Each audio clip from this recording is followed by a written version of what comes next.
नमस्कार, मी मनीषा's रेसिपीमध्ये तुम्हा सर्वांचं स्वागत करते। तर आज आपल्याला करायची आहे पनीर भुर्जी आणि तर पनीर भुर्जीसाठी पनीर मी आज घरीच बनवणार आहे। तर त्यासाठी मी आता सर्वात पहिले दूध गरम करत ठेवणार आहे। आधी आपण दूध गरम करून घेऊया। दूध आता छान उकळून गेलेलं आहे। तर आपल्याला त्याचं पनीर करण्यासाठी आपण त्यात लिंबूचा पण वापर करू शकतो, पण मी आज व्हिनेगर टाकणार आहे। तर व्हिनेगर आपण यात डायरेक्ट न टाकता आपण त्याला एका वाटीत काढून घ्यायचं आहे। मी 2 चमचे व्हिनेगर घेणार आहे।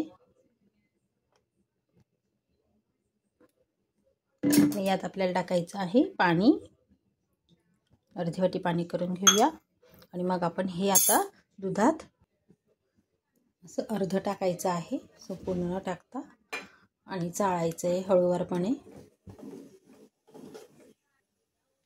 आता टाकूया संपूर्ण आणि याला चाळत राहायचं आहे। आता याचे पनीर मोकळं व्हायला लागलं आहे। आता आपण याला एका कापडावर काढून घेऊया।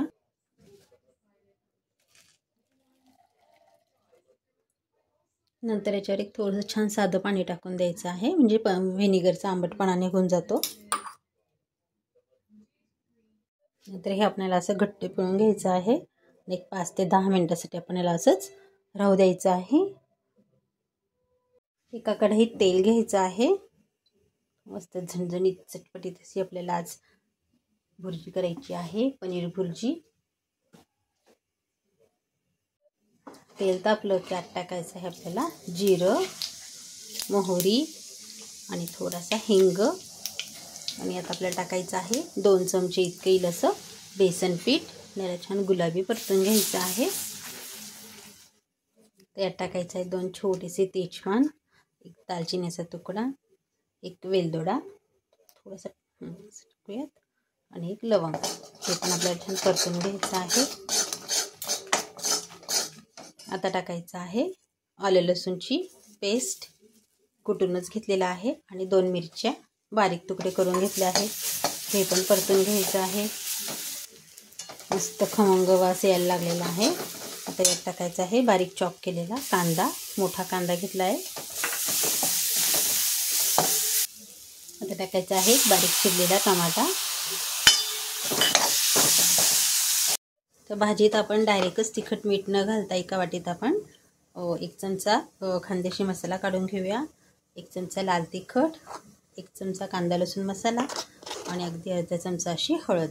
तर हे मसाले आपण थोडेसे असे ओले करून घ्यायचे आहेत, म्हणजे छान मस्त पेस्ट तयार करून घ्यायची आहे। आता हे वाटण आपल्याला आपल्या जे मसाल्यात टाकून द्यायचं आहे। थोडंसं पाणी घालून घ्यायचं, मसाले छान परतून घ्यायचे आहे। यात टाकायची आहे कसुरी मेथी,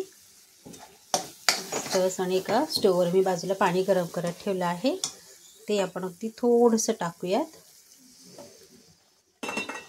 मसाल्याला छान तेल येईपर्यंत पुन्हा भाजून घ्यायचं आहे। यात टाकायचं आहे आपल्याला चवीप्रमाणे मीठ, मिक्स करून घ्यायचं, आणि अगदी अर्धा ग्लास असं पाणी टाकायचं आहे।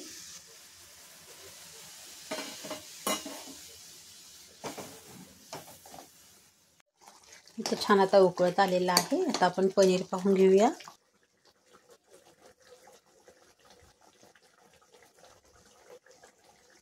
छान झालेलं आहे मस्त।